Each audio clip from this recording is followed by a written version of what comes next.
Welcome everyone to episode 31 of Austin Ollie, a sports podcast. And it seems like we're going to have a lot of shit to talk about today. I know. It feels good. I feel like it's been all right. Relatively decent. Yeah. First week of MLB happened, or roughly 10 games now? Yeah. Games yeah, now. We're starting to get into it. Yeah, and then we have Mavs still fucking heating up. They look good. We don't have to talk about the Cowboys. Nah, we ain't talking about them. Right? Yeah, they're to the side. We ain't got to worry about them. Okay, yeah. Some shit happened. Jerry is a bitch. I mean, what's I don't different? care. I don't care. I don't care either. I'm not Indifferent to my him at this time. point. Yeah. And then someone asked me this weekend, it was like, are you a Cowboys fan? I was like, Technically, yes. I was like, it's complicated. It's complicated right now. Technically, it's complicated. Yes. Yeah. I think I'd rather be in a really toxic, complicated relationship than what I'm doing right now with the Cowboys. Yeah, and the bad thing is, I think that I'm going to be back on the train come August. Oh, yeah. But right now, I don't even want to. Yeah, I know. I mean, I'll probably hop a little bit on it depending on draft night. We'll do there. Yeah, that's true. Because, again, we usually do pretty good at that. But it's still. Yeah. All right, anyway. That's enough Cowboy talk. Before we get to the weekend recap, let's go ahead and plug in the socials. Yeah, plug the socials. Yeah, we got Instagram, Austin_and_Ollie. TikTok, Austin Ollie all together. YouTube, Austin Ollie Sports Podcast. You're listening to us and you're watching. You guys killed it last week, yes. by the way. Keep it up, baby. Hit Yeah, the you guys subscribe killed button on everything. Yeah. Hit the subscribe on YouTube. Hit the subscribe on Spotify, Mhm. Apple. Give us a little 5-star action, a little rate. If you're on YouTube, give us a little thumbs up. Yeah. That's big time. Big time. I don't know what it was, but they just decided to pop off last They week. just, So they're props to seeing our y'all. beautiful faces. Yeah, That's right? it. Dude, clear crystal connection, whatever the fuck you want to call it. I wish it was 4K. It's close enough. My computer can't handle all that. And clearly neither can CapCut or my phone. No, yeah, that's true. That's true. Over. Oh, all right. Last social, new social, Twitter.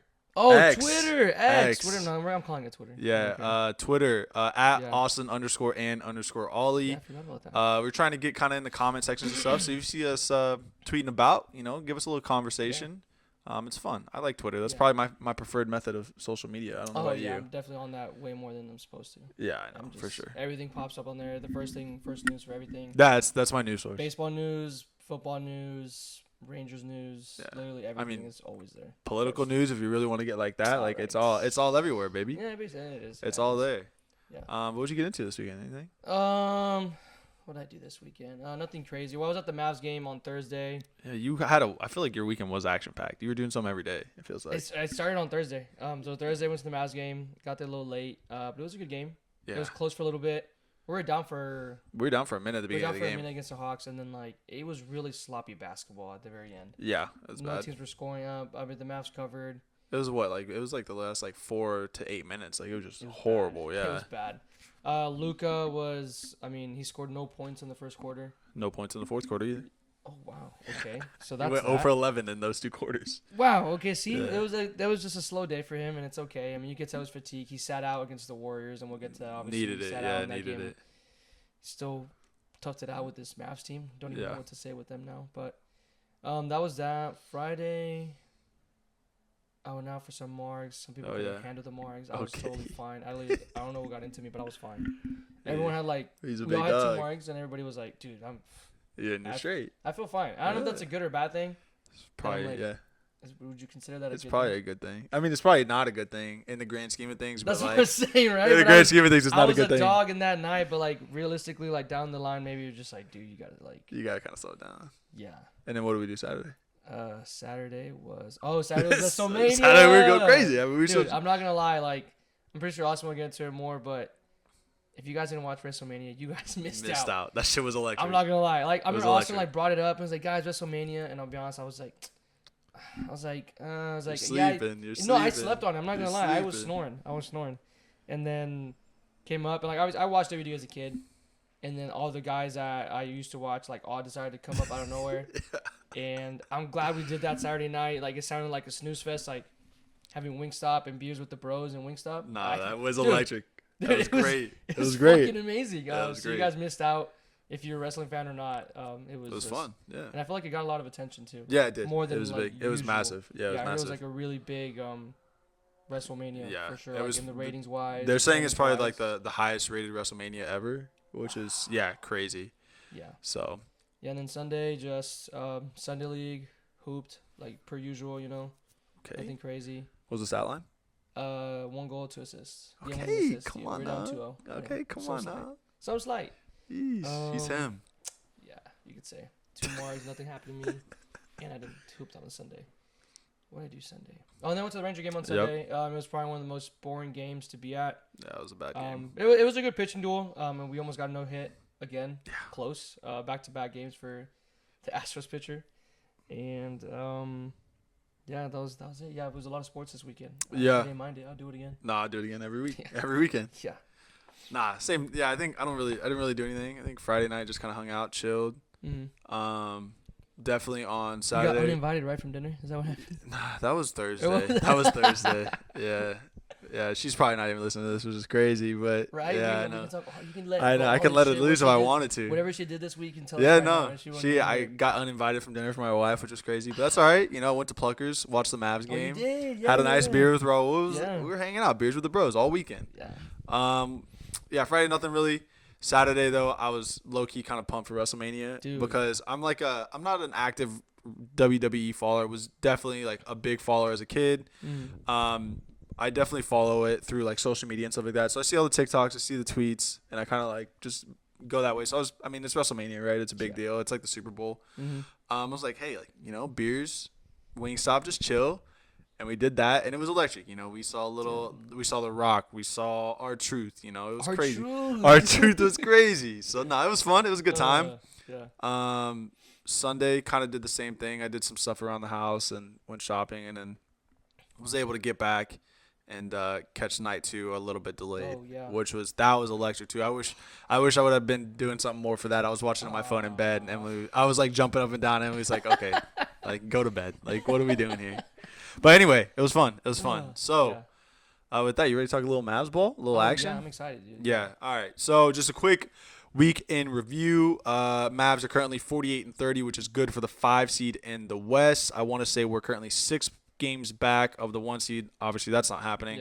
Yeah. We're 2 games behind the Clippers, which are the 4 seed, and we are 2 games ahead of the Suns, which is the 6 seed. So, magic number is 2 games to clinch a bona fide playoff spot, so top 6 spot, which will be good. If we win tonight, which I think currently we're up 58-36 on the Hornets. Yeah, we have a pretty good shot at doing that. I think we should clinch that. Shouldn't really be too big deal. Went 3-1 in the last week, which if you guys want to talk about it, we both said, looking back on it, we said 3-1. Yeah, that's what we said. And I think we said exactly what was going to happen. We said we were going to lose at Golden State because they were on that win streak and they were due. Yeah. And then we said they were going to win the rest of the home games, which they did. First game they did, lost Golden State 104-100. I feel like really you could kind of tell that the fatigue of the win streak was kind of catching everybody. Yeah. I think there was really no significant offensive help. I think PJ kind of had a decent game, but I mean really outside of that, Luka didn't really go crazy. I think our bench scored maybe 10 points, which wasn't really anything crazy. It was kind of weird because I felt like their bench, the Warriors bench, was kind of more stopping us than anything, which was CP3 I think had 14. Oh, yeah. And he was +8. I think there was a couple other guys that were hooping that were pretty good. But defensively, a lot of good stuff, right? I think that's kind of our calling card since the trade deadline is kind of defensively. We've had a top. I want to say we have the best lineup in terms of defensive rating per 100 possessions in the NBA since the trade deadline, which is that our starting lineup of Luka, Kai, Derrick Jones Jr., PJ, and Daniel Gafford, which I think is averaging 92-ish points per 100 possessions, which is awesome. Yeah. So defense kind of limited Steph, Clay, Draymond. I think Steph had 13 and 7 on 28 or so % from the field, which is really good, especially from Steph. Obviously, right, Golden State's not the Golden State of old. I mean, they're they're the 10 seed, and they're kind of fighting to maybe get in the playoffs in the play-in, so obviously not looking good. So that was pretty much it. Atlanta, we beat them kind of like you had talked about, right? 109-95. Luke was bad in the first and the fourth quarter. He surprisingly though ended up with 25 and 8 and 25, 8 and 12 and a +21. And I think he was 0 for 11 from the field in the first quarter or the first and fourth quarter. PJ had a great game. I think he had 19 or something like that, which was 19, 8, and 3. Yeah, which is good. And then Kyrie, I think really since Kyrie's been healthy, he's kind of been carrying the load. Not carrying the load offensively, but he's showing, okay, why Kyrie is Kyrie.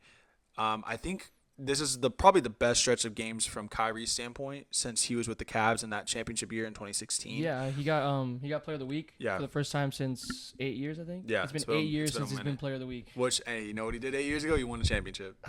So I'm just saying. Yeah, no, yeah, just facts. Yeah, I think he had 26 and 4. He was +7, which was awesome. I want to say he's getting really, really close to that 50-40-90 club. Is he? I think he's definitely at 40% from 3. I think he's at 40 or 41, and then he's at 91 or so from the free throw line. Mm-hmm. I think he's like 5 or 6 shots from the field to hit that 50-40-90, so pretty close. Second to last game of the week, Golden State 108-106 dub. Definitely a close game. It was another clutch game for the Mavs. No Luka, which was a big needed rest, and it was kind of good for morale to see, like, okay, if we don't have our best player, can we win a basketball game against a good team? Which the Golden State Warriors, even though they are the 10 seed, they are a good team, right? Yeah. PJ went absolutely bananas. He had 32 and 5, shot almost 67% from the field, and then what is that, like 5 of 8 or 6 of 8 from 3, which was awesome. Yeah, 5 of 8. Mm-hmm. Kyrie, I mean, another game, 26, 7 and 8, kind of distributing the load, and just showing right in clutch time, like this team is just electric, and they can close. I mean, Kyrie is just such a good fourth quarter scorer and such a like clutch player that it's been night and day difference from last year. Last game, Houston overtime game 147-136. First overtime game of the Mavs all season, which is crazy. They were the last team to have an overtime game. Mm-hmm. We were down 22 points in the first, come back on a massive run. I think it was like 17-5 or 22-5. Yeah, so run I forgot what it was in the second quarter to I think we went into win in the half, down 5, which was crazy. Dante Exum, probably one of the most clutch shots that we've seen all year. Hits a massive 3 as time expires to send it to OT. Kyrie is kind of the big story, right? I mean, he ended up with 48, 2 and 7. He was plus 21. Dante Exum, I mean, massive from a role player, 14 and 3. PJ Washington, 14 points, 13 boards. He hit 2 big threes in overtime to kind of almost to kind of kill the game, which I feel like. And then the biggest takeaway that I had from this was it kind of felt like a playoff rotation. We had 9 guys. The only guy that I feel like really got minutes that isn't going to get a ton of minutes in playoffs is Jaden Hardy, and I feel like he'll be replaced with Josh Green. But it was your main. We were doing this without Josh Green. Yeah, so Josh Green I think was a game time decision tonight, so I bet he comes back. He probably is back tomorrow, the next game, hopefully. So yeah. But any big takeaways that you have from those 4 games? I mean, big week, a lot of really, really good results, needed results. I mean, there's a lot of things you could take away from just these 4 games. Easily just one, like winning without Luka again. Yeah. We talked about it last couple of weeks. There's been a couple of times where Luka doesn't play. Well, he's been pretty healthy this year. I'd say, 100%. But him and Kyrie have been really healthy, and you haven't been worried about that. But last time he was out was OKC, and you kept it a one possession game. It was close. Yeah, and it was like against the number 1, number 2, or top 3 seed right now. And then you also have just now, like Luka has been playing really good basketball for a really long time. Yeah, and he's been healthy, and like he hasn't been able to afford to take that rest, which I give him mad respect. I mean, we've 100%. Seen it all around the league with load management and just like, hey, but Luka seems like the type of guy like, no, I want to keep playing. Yeah, but you kind of saw fatigue set in that Hawks game. Yep. Just know that. I mean, 25 points. I mean, that's still like. Yeah, it's still great. It's still a great stat line, for anyone. But for Luka, like that just shows what he is at and what he's capable of. You go, it was an off night for him. Yeah, and he had no points in the first quarter. How many times have we seen? Yeah, and all-star players not make any points in the first quarter all the time. Yeah. But yeah, and then for you to still push out and win that game with Luka having a quote unquote off night, massive, and then you're able to. I guess Jason Kidd or whoever had the decision to have him sit and go, yeah, we still need to win games, but we want to rest Luka because like clearly we see that he's getting tired. Yeah, he's getting tired. I'm telling you, like the way he's playing right now, the highest ability that he is, and just doing all this is insane. And for him to sit against the Golden State, that's another team that's fighting for playoffs again. Yeah. It is one of the weakest Golden State teams you've seen in quite some time, but still, you can't just underestimate them. And clearly they fought it to the very end, and then clutch PJ. Get those. I mean, he missed the first free throw, but unreal. And then a really good defensive position on the other end, And then again, last takeaway for me is that Houston game. You could have easily chalked that game up. Oh, 100%. Yeah. It was an absolutely horrific first quarter. It was bad. It was really terrible. bad. We didn't break 10 points until like I think it was for sure 22-5 at some point. Yeah, exactly. So that you could have easily chalked that up. So I mean, just everything around this team looks amazing. Like I remember when we went on that playoff run, obviously it was like vibes were immaculate. That's kind of the things that were going on with like Jalen Brunson, Spencer Dinwiddie, Dorian Finney-Smith. That's what it was back then. I don't know what they're calling it now. I'm sure there's something that'll come out here soon enough after we win our first playoff series, I hope. But just like you could have easily just put that game to bed and just go, you know what, it's okay. Like we'll lose one, right? And then I mean, ever since Houston went on that big ass run, and then now they're eliminated out of playoffs. And I forgot what player it was that said that was like, oh look at Houston, like come out to play or whatever. And then ever since then they've been losing every single game. But yeah, again that game, and then you see Luka and Kyrie when the game ends, like hugging each other, like Scottie Pippen and Michael Jordan. So I mean, everything looks like it's setting up for like really good success. Yeah, and I think that the biggest thing to me, especially as a big turnaround from last year, was the record that we have in clutch games. I want to say last year we were probably one of the worst teams in clutch moments in the NBA. Now this year we for sure have the best record in the NBA. I think we're 21-7 in clutch games, which is anytime when the game is with 5 minutes to go in the game, it's with a 5-point game or something like that. And I mean, we played 3 games like that this past week with both Golden State games and the Rockets game this week or yesterday or Sunday. And to go 2-1 and to have that record is such a big boost for really playoffs, because I think it was JJ Redick that said it was Steph and then JJ Redick kind of corroborated it, but it's like one playoff game is the equivalent of 2 regular season games, just with the physicality, locking in on it. And at the end of the day, right, it's going to cause you to lock in and be like, all right, hey, like it's going to be a mentally taxing thing. It's going to be physically taxing, and it's going to get close because that's how the playoffs are, right? And to be able to have that and be like, all right, when it gets close, like we know how to play and we play successfully. So yeah, I think it's definitely good. It's exciting. I do want to ask you is, I guess, what do you think is stopping this team from having a legitimate shot to win a championship? Last week I kind of talked about, are the Mavs legitimate contenders, and I kind of laid a case out. But what do you think is the biggest issue that this team wouldn't have that ability to do so? I hate to break it to you or just say it, but it might be Jason Kidd. If I'm being, I mean, right now he is. We're off his ass. We're off his ass. I mean, we're fired Jason Kidd 3 weeks ago. Yeah, it wasn't that long ago. I mean, I just hope that Jason Kidd doesn't have like just a fucking like a bozo moment, brain fart moment where he just starts overcomplicating things, and just I feel like that's gonna be. And obviously, I mean, for every team, health is always gonna be an issue. You want your team to be healthy. I mean, shit, we're doing this without Derek Lively. Like, we're having Dwight Powell, Maxi Kleber getting most of the minutes at the 5. That's crazy. But you're doing this without Derek Lively, and he's been a very big key contributor to your success this year. Because the Mavs are going from Gafford to Lively, right? Yeah. So that's insane. Like, it was Lively for a little bit, and we're on the bandwagon. We loved it, but then Gafford you get in foul trouble, and then you have to see Dwight Powell. But it's obviously health, and you still haven't seen him come back. I think he should be ready for the first series, hopefully. Yeah, I hope so. But yeah, I mean, stuff that's going to hold him back, I think, is that. And, I mean, before it used to be the clutch moments and the 3-ball. But you see, this team has been winning without making threes. Yeah. And I think because you didn't have that presence in the paint, you didn't know what to do. And, like, defenses could easily just be like, yeah, we can let them pass the ball to Dwight Powell. What's he going to do? Yeah, exactly. Or, like, Luka, just put all the load on Luka. But now it's like, no, if Luka's not there, you got Kyrie.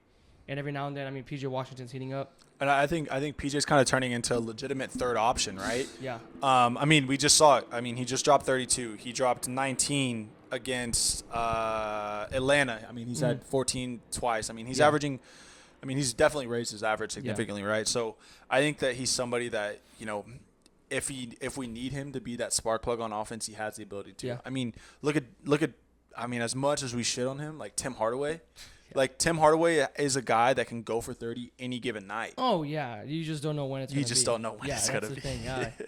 So, I don't know. I think that, like, to look optimistically, I mean, I think that this team has such a legitimate shot to. I mean, I don't understand why they're not. No, I don't want to get it either. Because I mean, I don't know if they're definitely not a favorite, right? They're not a favorite. No. You got the Celtics, you got the Nuggets. Yeah. You still have the Clippers. I think are still odds-on, pretty high favorites because of who they have. But I think that ultimately the Mavs are the scariest team coming into the playoffs. Oh, they're so hot. Yeah. I think they have the second best record or the best record in the NBA since then. Top 3 in defensive rating, top 3 in net rating. Like just crazy, right? So, I mean. Like you said, we've solved a lot of issues. Yeah. We used to have no interior presence. I mean, we have 2 guys that can do it now. Maxey too can do it. Yeah. It's not consistent. It's not consistent, but he can at least be that guy that if you need somebody to go to 5, if you need somebody to go out that, has to get in space and can kind of defend, like he can do that too. He can shoot the 3.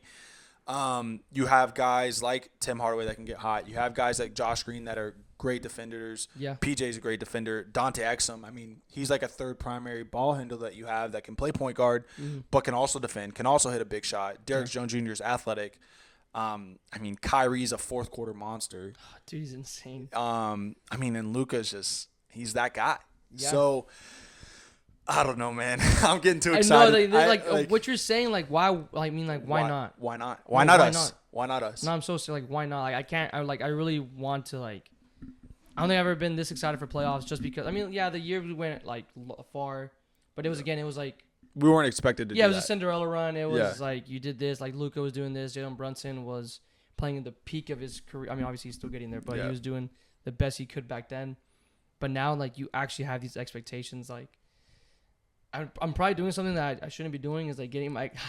But look how we were with the Rangers last year, right? Yeah. Think about it. How many times we said, "Oh, this team's good. Oh, they suck again. Oh, this team's good. Yeah. Oh, they suck again." And then right as we were going in the playoffs. Yeah, and that's what I told. I don't know if basketball is the same as baseball. Because baseball is they're both long seasons. Yeah. Correct. Right. But baseball, there's so many more games to be played. You can afford to lose a game here and there. Basketball, yeah, you can somewhat, but we've gone 15. Or we won 18 of. I want to say we're 16 of 18, I think. Yeah, it's ridiculous. We're for sure on. I think it's 13-2, about to be 14-2. Yeah, exactly. So those type of stretch of games is just insane, and it's. I mean, people are starting to recognize it. I mean, you see it in the NBA. I mean, Luka's finally getting his flowers first. I don't know why it took this long, but and the bad thing is it's gonna be too late. And, player of the week stuff, and Kyrie's doing all this, and once again, I think the only thing. But I think primarily it's going to be health. I mean, that's what it's going to be. I think health is a big thing. For any team. So hopefully, I mean, they get blessed and none of that stuff has to happen to them. God forbid. And then there's Jason Kidd that I don't know, maybe just shits the bed come playoff time. Because like you said, recently we've been using our, you said? A playoff rotation. 8 guys? 9. 9? 9 minus 9. Josh Green and Derek Lively and including. Exactly, right? So, I mean... It looks like he's kind of somewhat getting to that point. Yeah. And then, like you said, it takes more toll on your body because it's also going to be guys are going to be playing 30-plus minutes. Yeah. You can't afford to just put in okay, let's put in these guys together rest. No. No, you gotta let these guys go, and you gotta let them go. And then also time. I mean, depending on where you're playing, the TV timeouts are a little bit longer, so you'll be resting a bit longer. I've heard Luka says he's I love playing primetime because I can rest so much. Oh yeah, longer. I can imagine. He's I can rest so much longer just sitting on that bench. So that's me a plus. But. I really I have. It's dangerous. I never see. I'm excited because I never see him this excited and this optimistic, which is crazy. And I kind of I lose track of time. I mean, the season ends this week. Yeah, we have. 3 Sunday, games left after tonight. Yeah, I think last game is on Sunday. We have a back-to-back tomorrow, right, against the Heat. Yeah. On Wednesday against the Heat. And then Friday and then Sunday. Yeah. So and we close off to what, OKC? Yeah, we OKC, have Pistons and then OKC. Yep. So. Hopefully by then, I want to hope that we get to sit some players. Yeah, I hope probably by we get solidified a spot. Yeah, hopefully probably by tomorrow. I think we'll be able to see if we need to play players the rest of the last games. What's pissing me off is the Clippers not losing games. They were down by 20 against the Cavs. Yeah, and they came back when we came back too. Yeah. So. But yeah, so speaking of the playoff scenario, I did do us the favor of crafting what I think is the best case scenario, right? Mm-hmm. So obviously, right, I'm thinking Mavs get the 4 seed. That's best case scenario. Oh yeah. We'd be able to have home court for the first round matchup. it'd probably be the Clippers 9 times out of 10. Yeah. So to do that, we have to finish 3-1, and the Clippers finish 0-4, or we have to finish 4-0, and the Clippers finish 1-3. 0-4, probably not realistic. I think they play somebody stupid, but 1-3 is possibility. I think they play the Suns back-to-back tonight and tomorrow, and then they play maybe Washington. So it goes, so Suns, and then Jazz Rockets. Yeah, so two teams that are just already out of it. Yeah, so you're gonna have to hope that maybe the Rockets kind of do something. Yeah, play spoiler maybe. Yeah, hopefully, but. So it's not super likely, but again, ideal scenario. Yeah. And then ultimately from there, Nuggets finish as a 3 seed, for whatever way it ends up. The whole top of the West is pretty tight. I think it's Minnesota, Denver, OKC, all within a game of each other. So that can Minnesota and the Nuggets are tied currently. Yep. 54-24, and Thunder's right behind them, 53-25. Yeah, so that's all. That can all shake out however it needs to. So that's legitimate. Lakers, currently they're the 9 seed. I want to say that they're tied with the 8 seed Kings and 1 game behind the 7 seed Pelicans. Is that correct? Yes. Okay, so I hope that they finish as the 7 seed, whether that's they end up as the 8 seed and they win the play-in for the 7, whatever. It doesn't really matter. That would set up a matchup with Minnesota or OKC, whichever. Probably OKC, I think, in the 2 seed. Yeah. From there, the Pelicans finish as the 8 seed. In the play-in, Golden State's out, Kings are out. That'd be nice. All right, so first round, you got Lakers, OKC. You got Mavs, Clippers, Denver, Suns, Pelicans, Minnesota. Wow. Mavs win that in 6. They got home court. They're winning game 6 at home. Okay. Lakers upset OKC. They got Braun. They got AD. Yeah. They got the experience to do so. I think that's realistic. Yeah. Okay. Pelicans force Minnesota to game 7. Oh, wow. Okay. That'd be super, super ideal. Super nice. Zion's playing well. CJ McCollum's a good player. Unfortunately, Brandon Ingram's hurt, but they said that he should be back in 2 weeks when he got injured, which is coming up to be right around playoff time, so maybe they can do that. They got great defenders in Herb Jones. Yeah. I want to say they have another guy. I can't remember his name, but they got hoopers down there. That's a good team. Yeah. And then the Suns update to Denver in 7. The Suns are kind of the one team that can actually, for whatever reason, just have Denver's number. Obviously, right, you got KD. It's KD. You got Book that can get hot. Yeah. You got Bradley Beal. The problem is they don't really have a big post defender. I mean, they have Yusuf Nurkic, which is okay, but obviously, right, you're gonna have to figure out a way to stop Jokic. So that sets up second round matchup. You got Mavs, Minnesota. You got Suns, Lakers. Wow. Yeah. Which would be fun. I think the Mavs still cook on Minnesota. I'm not a big Minnesota fan. Oh no, I love Anthony Edwards. Anthony Edwards is a dog. He's a dog. That's the only player I like on their team. But yeah, I mean, I'm not concerned about Rudy Gobert on the offensive end. Oh no, we've seen it before. I'm not concerned about Cat on the defensive end. I think Karl Anthony Towns is hurt anyway, so he's not even really playing. I don't think he's back yet, right? No, if I'm correct, he's not back. Yeah. So there's that. And then obviously I think the Suns can beat LA as well. Just got the guys. They're going to hoop. Yeah. So it sets up Western Conference Final with Mavs Suns. Oh my gosh. Mavs take that shit in 7 because they're going to have home court. Yeah. And then anybody but the Celtics, we got that in 6. I'm actually, I'm pretty scared about the Celtics. I mean, they have a damn good team. Yeah, I mean, I just kind of hope that someone bounces them, and I wouldn't be surprised. Yeah, I mean, the Knicks could do it. Not with Julius Randle, but I mean, you got the Bucks, and I'm not really worried about the Bucks because they don't really have good defense. Yeah. But yeah, that's that.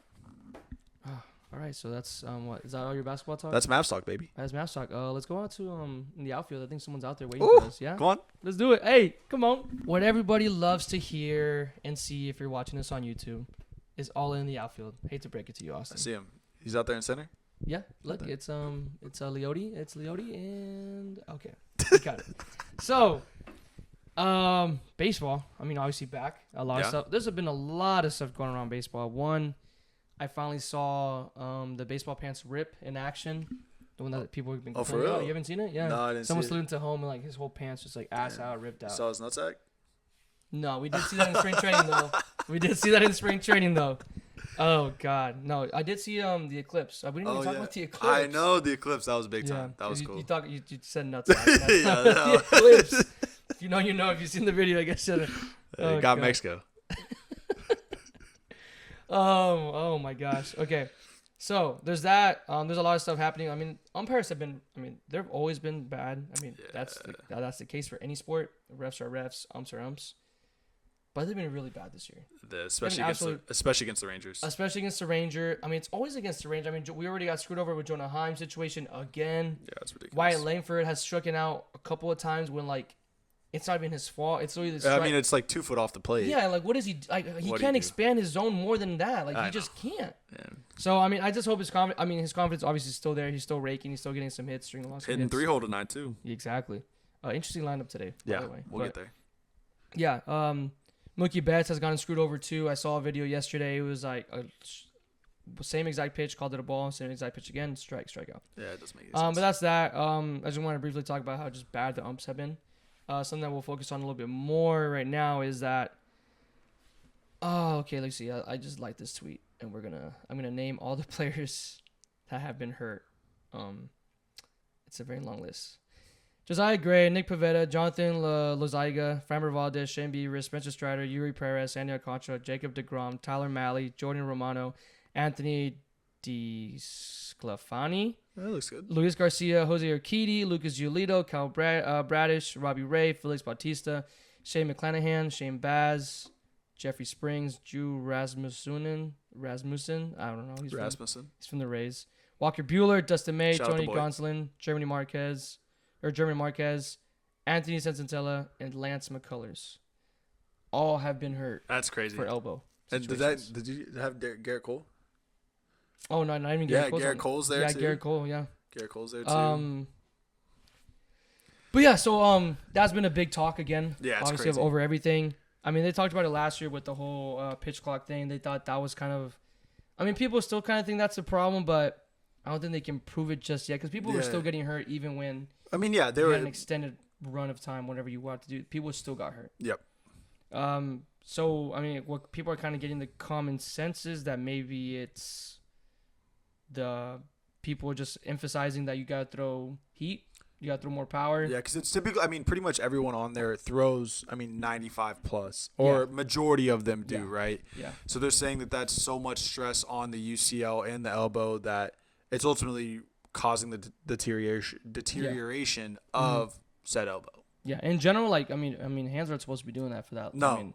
If you see videos of, like, a slow motion pitcher, so much stress and so much like everything is going on in their body. Yeah. Which is why like starters can only pitch like every 5 days. And it's the majority of those people are starters, correct? Yes. Yeah, I mean, so and it's just the prolonged usage of something that hard is just it's not what the human body should be doing. No, exactly. And I mean, people were talking about. I saw a video today. It was like Chapman like still throwing like 100 plus for 14 plus season. And everyone else like throwing out their elbows.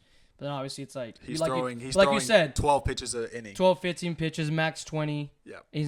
But then you have starting pitchers that are doing this and like I mean, yes, I don't think did I mention Spencer Strider in that list? I think so, yeah. Okay, Spencer Strider just kind of got hurt too, and his fastball was down, so that's on that. And then there was a thing about Justin Verlander quick, like he talked about how everyone's emphasizing like, no, you gotta throw a heat, like everything has to be like 95 plus. And he was like, I wasn't throwing hard until like college. Yeah. Like I make sure I got the fundamentals right, pitching when I was supposed to, and then that was that. And he was like, I didn't start doing that till college. So obviously a lot of stuff. Parents are emphasizing that on their kids and the Myers. I mean, they don't throw the ball as hard as they used to back then. I mean, or how they do now. It was nowhere remotely close to what it was back then. So I keep seeing videos of like these strikeouts and then these pitchers throwing like 89 miles per hour or 90, 91, 92. And it's like, let's go back to this. Yeah. I don't know if that's the case. And then also there was that talking with Tyler Glasnow.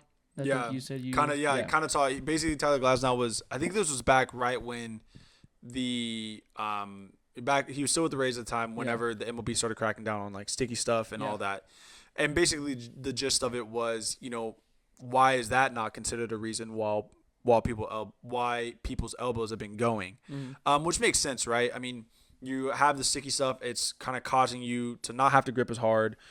Which is in turn like traveling up the forearm and then into the elbow, right? So all that stuff's connected, and it's allowing you to do more with less strain on the elbow too, right? Mm-hmm. So, I mean, maybe that's something. I want to say that I've seen, pictures and stuff like that of basically just pitching form from back like when Nolan Ryan was throwing heat to when like to now, where ultimately, right, like I think some people's arms are like almost like flat versus kind of how it's over top now. So I don't know, man. I mean, I'm obviously right. I'm not a biomechanics guy in terms of specifically when it comes to pitchers, but I think it kind of makes sense. And I think, sure, maybe pitch clock does put a little bit more stress in a short amount of time, but I think ultimately it's just, I think velocity and just the amount of stress, repeatedly time and time again isn't good. Yeah, I know it's something like, I mean, obviously everyone's pointing fingers. I mean, when do they not? And everyone's pointing fingers at the pitch clock. But there's a lot of people that, even like professional baseball players, are saying that's not the case. It's not that. So, I mean, it could be. I think there needs to be more of a sample size, but the number of injuries that are going on right now is insane. But sticking to injuries real quick, I mean, Trevor Story's out for the season. I don't know if you're what did he do? Trevor Story. But he just, it was his shoulder. I saw the play today. He just dove, and it looked like he did land like kind of unnatural. Mm-hmm. I think he just dislocated it, so he's out for the season. That's tough. Yeah, and I was seeing like these TikToks of like past players of like what happened to these people, and one of them was Trevor Story. I mean, I remember the Rangers were pursuing Trevor Story because he's a Texas kid. He's from here. And then I remember we didn't end up signing him. I was very disappointed, but then we got Corey Seager and Marcus Semien. Yeah, so it's not too bad. But bummer for him. He's been kind of on a slow start too. He started really slowly with the Red Sox last year, but he was a key guy with the Rockies whenever they were doing whatever they were back then. So that's a bummer to see him go. I mean, just like, and you have Mike Trout, like showing why he's still the best player in the league when he's healthy. He's like leading the league or tied the league in homers, but he also only has like 6 RBIs, I think, with 5 homers. So like no one's getting on base on that damn Angel team. But I mean, they're starting off pretty nicely. They're not too terrible. I mean, a lot of teams starting off really good. The Pirates are doing really good. The Angels are doing pretty good. The Tigers were doing pretty good. Yeah, the Tigers weren't bad. Yeah. I'm trying to think who's been really. The Yankees are. Oh, the Yankees. The Yankees are cooking. Juan Soto's kind of been. I want to say Juan Soto's been balling, which is. Juan Soto's a dog. I saw him. He signed like a bat, like in the middle of a game. Yeah, I saw that. And there's a controversy with that, but I thought that was funny. I mean, shit. I don't know the whole context of that video. Whatever. But. Yeah. So that's all my around the world stuff for baseball.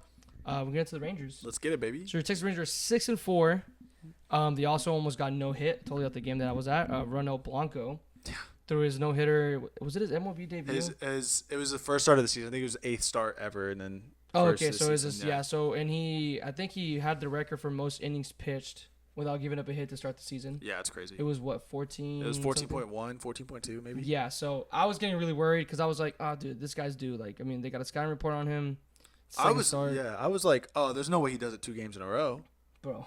And then he did. Dude, I was sitting there and I just kept going by and I was like, guys, let's just get a hit, just a hit, and it was going by. I mean, it was like again, it was a really slow game. It was a good pitching duo. I mean, Dane Dunning. Yeah. That's the bad thing about baseball. I mean, he walked 2 guys. He threw 1 bad pitch to Yordan Alvarez, the best pitcher or the best hitter in baseball. And he's not gonna forgive that. So he pimps it 3-0. And, I mean, other than that, Dane Dunning had a really good night. Yeah. Really good night. It's been a great start to the season for him. Yeah, for him. And then Cody Bradford, too. I told you, I mentioned it here on the podcast. I was been a truther. Saw some good stuff with him last year, and he's doing a damn good job right now. Yep. He is tied for most innings pitched with for the Rangers with Uvalde, so they're at 13 apiece, I think. Yeah. So I mean, for you to be that many innings pitched already in the second game of the season, and you have the most as your ace, and you're like the. He's the third. I think he's 3. Yeah, because it's Uvalde, Gray, Dunning. No, I think he's actually. He's actually the second guy. It doesn't. He might pitch tomorrow. I don't know. I keep forgetting the rotation. I can't forget. Because I think we go righty lefty, righty lefty. I think because Heaney's the 5th guy, and Heaney's been stinking it up. We'll get to him. Stinks. Yeah, that's bad. But yeah, so props to him. He's doing pretty good, and he looks cool, calm, and collected almost every single night. With them glasses, baby, with the reg specs. Dude, man, Dane Dunning, man, I'm telling you. So, and that was, but he had 2. I mean, he walked back-to-back guys. I told Raul, I was like, dude, you don't want to walk 2 guys in front of Yordan. I mean, because now you have to pitch at him, and then that happened. So props to him for doing that. The upcoming series right now, we're going against Oakland, and it looks like it's 1-1. 1-0. Oh, 1-0. Okay, yep. I thought I saw 1-1. So 1-0. We have other new faces. We had Justin Foskey play like 2 plate appearances, and then he got hurt in his first hit of the game. or his first hit of his career. He got hurt. Little oblique strain or something. I don't know. Baseball shit, I guess. And then that led to a call-up for Davis Wenzel. Yeah, I think that sounds right. Davis Wenzel is making his MLB debut at third base today. Drafted in 2019, 41st overall pick from Baylor. Took him a while to get here.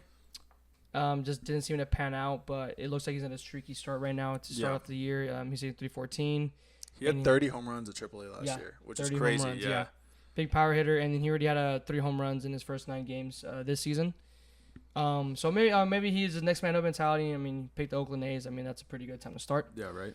But yeah, it looks like Rangers already getting hit with injuries pretty quickly, and it's not helping that your pitching staff is kind of worrying you somewhat, a little bit. I mean, John Gray, back-to-back starts where he just hasn't been able to settle in. But like we mentioned before, we know that John Gray is the type of guy that can rebound, get you like 6 innings and like 3 earned runs, which is really good or under, or he won't even get out 3 or 4. Yeah. And then Brock Burke, once again, everybody was killing him or slandering him on Twitter. I felt bad for him because when we were like in the dog days, he was our best pitcher, our best reliever. His rookie year, he had like a sub-2 ERA, like 1.62, I think, or something around there.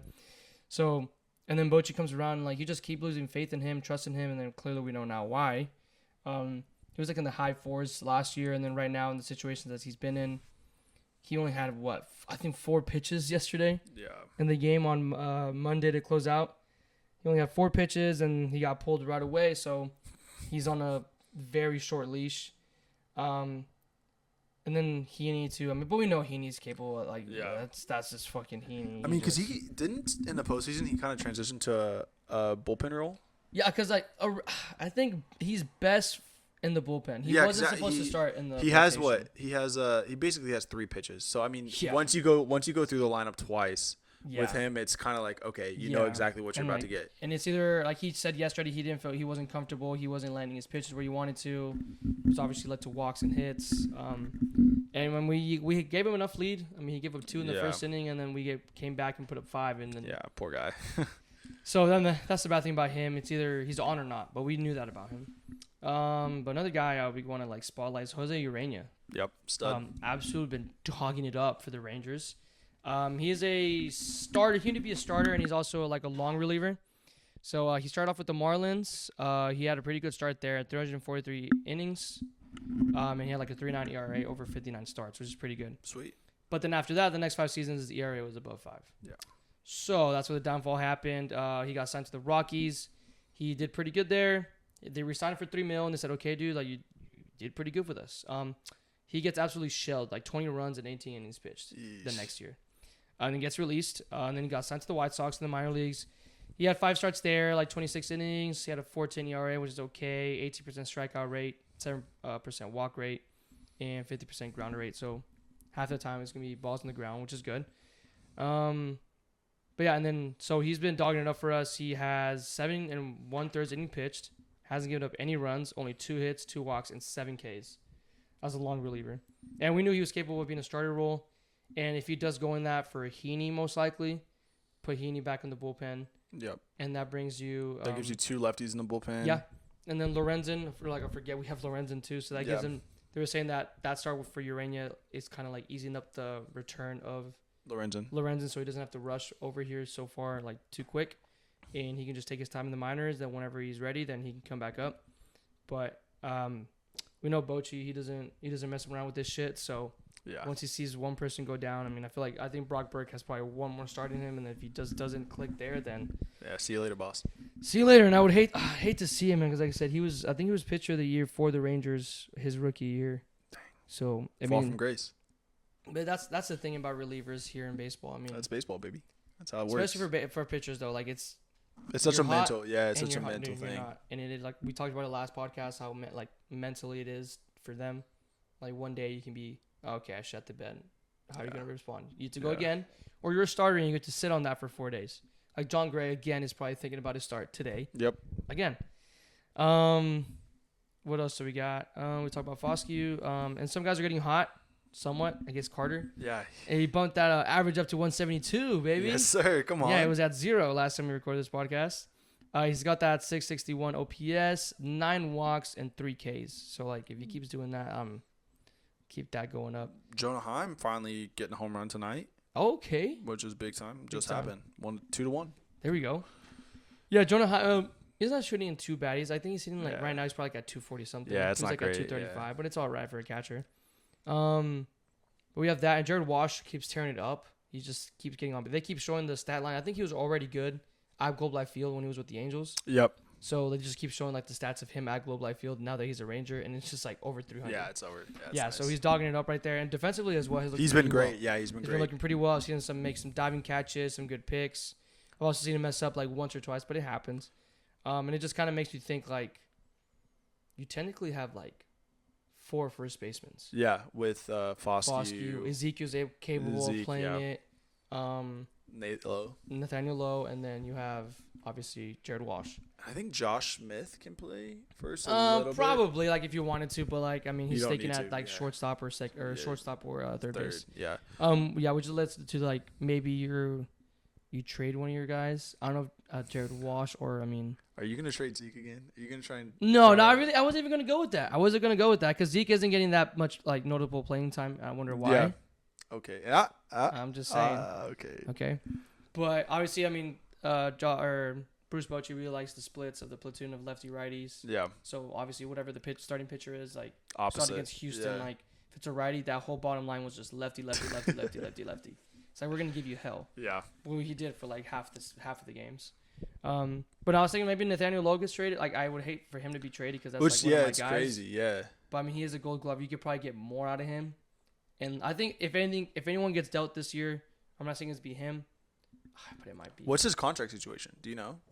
I think he's still in arbitration. That's crazy. Yeah, he was definitely in arbitration this past year. Yeah, I think so. Or some shit like I don't know, because I mean we got him from Tampa.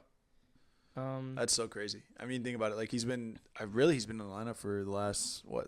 In the dog days, bro. Like he's been like I think with the Rangers for 3 years now. Yeah, I think this is his 4th season with the Rangers. His 4th year. So I mean, and to go from that to all of a sudden you have guys like, I mean, Walsh that can do that. I mean, Foscue can do it, and I mean he's the number 5 or 7 prospect that we have. Mm-hmm. I mean Zeke can do it, and I mean we said how good of a utility player that he's been, right? So I think ultimately it's kind of crazy. It's like it's a embarrassment of riches, and it's I mean. What are we gonna do, right? Like it's a good problem to have. No, definitely. Like I said, having that many first basemen because it used to be like we had no one because it was just Nathaniel and be like he'd play every single day. I mean, who when he needed a rest day last year, who did that? Was it Zeke? I saw Zeke sometimes play first. Who else would play first? Garver didn't, right? No, not Garver. I know Sam.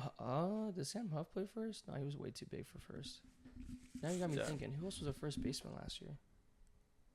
I don't even remember. I mean, because Nathaniel played like a lot last year. Like I said, I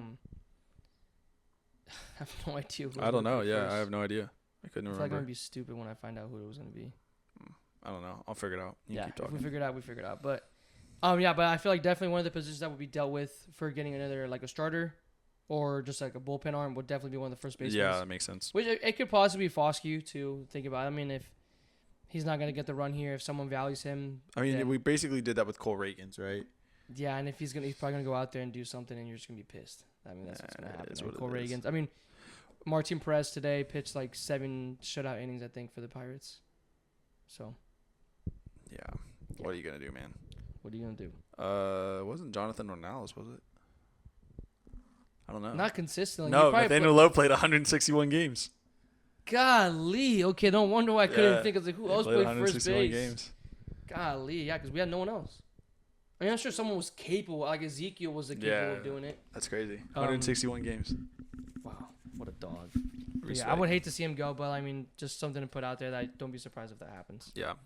Kind of crazy thing about, I mean, I want to say we're leading the MLB in runs, and Josh Young is hurt. Who else isn't playing? I mean, Nathaniel Lowe isn't playing. He's a Silver Slugger. Yeah. I mean, and then we still got, Foscue hasn't gotten any run. Mm-mm. I mean, really. Like Evan Carter's on a slow run. Evan Carter's slow. Wyatt Langford's on a slow start. Yeah, he hasn't homered yet. Who else? Jonah Heim. I think he was a 270, 280 guy last year, and he's hitting 230, 240. Yeah, something around there. So, I mean, it's crazy to think about just whenever this whole thing it's so nice to have because maybe this team isn't ever going to get to the point where it's completely clicking, Mm-hmm. but you have enough like ammo, or you have enough weapons in the shed, right, that you're going to get runs pretty damn consistently. Yeah. So it's exciting. It's nice, and it's a good problem to have, I would say. Yeah, and then like just like the last game just now with the Astros with Dane Dunning, like he just had no run support, sadly for him. Yeah. He was able to he pitched, only gave up 3 runs, and we didn't string anything along until the very end. But it's gonna happen with your offense. I mean, like, yeah, if you would have scored 5 like you did on Sunday, you would have won the game. But no, your bullpen gave up 10, or your pitching gave up 10. But like you said, our offense has really been there almost every game. If you look at the numbers from beginning of the season, 4, 11, 5, 10, 7, 1, 5. Yeah. That's the lowest you scored all season so far was the 1. You almost got shut out. Yeah. But you kept that alive. But yeah, other than that, I mean, the lowest runs you had scored was 4. And that wasn't a win.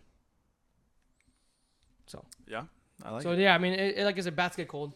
It's going to happen. Bats get cold and your pitch is going to be good. I mean, but that's what baseball is. It's a long season. A lot of games. It's a lot of games. It's crazy. I was looking at the schedule on like Baseball Reference, and the way it has like all the games, and it shows like an empty space for where you have off days. And the number, I think you have less than 20 off days in the season, which is crazy to think about. I mean, there's just always baseball going on, which is awesome. I mean, it's a good problem to have, right? Yeah. I mean, look at what is that, May? Right May, here. you have 6 off days in May. Yeah. Which is, I mean, just unreal. So it's a lot of baseball. Guys are going to get hurt, but yeah, it's good. It's a good problem to have. We're just like, man, that's a lot of fucking baseball. You must really love the sport to be doing that. I mean, gotta like do Simeon, gotta do playing, he had day the in, most day at out. bats or most games ever played in the season. Day in, day out. Crazy. Could you do it? Yeah, if you're getting I mean, if I'm getting paid with Marcus Simeon's getting paid, trust me, I could go out there with a torn ACL and play, baby. I'll do whatever you need. Oh yeah, but man, yeah. Anyway, I mean, we have Oakland real quickly. When we have Oakland right now, 3 games, and then we go back to Houston. I'll be at the Saturday game on Houston. Come on now. Yeah, I hate going over there, man. It's fucking terrible. Yeah, it's tough. But hey, what can you do? You got to go support your team. And then you play Detroit for another 4-game series next week, and we can probably get more into that next week. Yep. We'll see how our team goes. Prediction over the next, what is that? Let's say starting tonight. So we got the next 3 games: Oakland and Houston. Damn, I would really want to sweep. I'm gonna go 3. You take 1. I think you lose we haven't lost a series this year, so I think. Nah, you know what? I'm gonna be. Damn, am I really gonna be this confident? Screw it. We sweep Oakland. We take 2 in Houston, so that's 5 and crazy. 1. And then, you want me to talk about the Detroit series too? Yeah, you can take Detroit. So that's 4 games in Detroit, and I think you take 3 there. So you're saying 8-2. Yes. That's crazy. Yes. I got us 2-1 in Oakland. Drop 1 randomly. Oh fuck! Don't want to. I'm gonna be the pessimist one here. Wow. Okay, someone's got to do it. I got us dropping 2 in Houston, so that's 3-3, and I think we go 3-1 in Detroit, so 6-4. So how we started the season. Which is not bad. If you stay at that consistent base, like if you just like. You're still okay. Right now we kept winning at least 2 of our series, like or 2 games of our series. Yeah, which is like if you're doing that all year, you're in great hands. Yeah, that's not bad. So yeah, I would take that again. And then I do want to personally give a shout out to the guy that I'm the biggest hater of, Josh Smith. Woo-hoo! I know, I actually absolutely hate Josh Smith. FJS. Now. I'm still gonna keep saying it, FJS, but that man is hooping right now. I can't deny it. I'm surprised. I can't deny. Did someone pay you to do this? No. Because I'm very surprised. I just had to. I felt like I had to get something off my chest. Wow. Had to get something off my chest. And wow. I didn't think you had it in you. I can be the bigger man and say that man is hooping, but I promise you, I'm looking the camera dead in the eye right now. When his downfall comes, I'll be jumping for joy, baby. I'll be jumping for joy. Yeah, you must have been like, I would have been on all fours, bro. If like they were chanting MVP for him. I was sick. I'm not gonna tell you. I'm not gonna lie. FJS, baby. I'm not gonna lie. He was signing autographs, I think today, right? Was it today? Yeah, I wouldn't be there. Yeah, you catch me there. I thought you were gonna miss this because you were gonna go get autographs from Josh Smith. Okay, buddy. Okay, come on now. But I don't know. You got any other final thoughts? Anything like that you want to talk about? FJS. I didn't have anything against it, but now you do. I have now some you shit do. against him. Now you do. Hey, Jake welcome Smith. to the club, baby. Welcome to the club. Thanks. I didn't think I was gonna join it, but hey, I'm here. Yeah. I don't know. I think that's kind of a pretty easy episode this week, right? Yeah, right. Just strictly Mavs. I mean, I think next week's gonna be a really good episode, knowing how we're gonna know the playoff situation. Yep. And we got playing. And I feel we'll more deeply talk about obviously more basketball around the league. Yeah, 100%. Not just strictly Mavericks. We'll talk about their teams that are going around. Yep. Playoff matchups, what we think. So it'll be an action-packed episode like it was today. Same again next week. A lot of big stuff. So and we're pumped. The exciting Rangers times. do for their first trip down at the armpit. Yeah, I love that. Well, guys, thank you so much for listening. That was another episode of Austin and Ollie Sports Podcast. Don't forget, subscribe, Apple Podcasts, Spotify. I think we're Google Play, all the podcasts. Yeah, wherever you get your platforms. Podcasts, yeah. Make sure you subscribe, give us a rate, 5 stars, please, and then let everybody know. Spread the word about it. We had a good week this week. Let's keep the momentum up. Let's keep building. Finally got a TikTok out. Oh, I know. Big time. Yeah, we're trying. We're gonna get 2 this week. That's the goal too.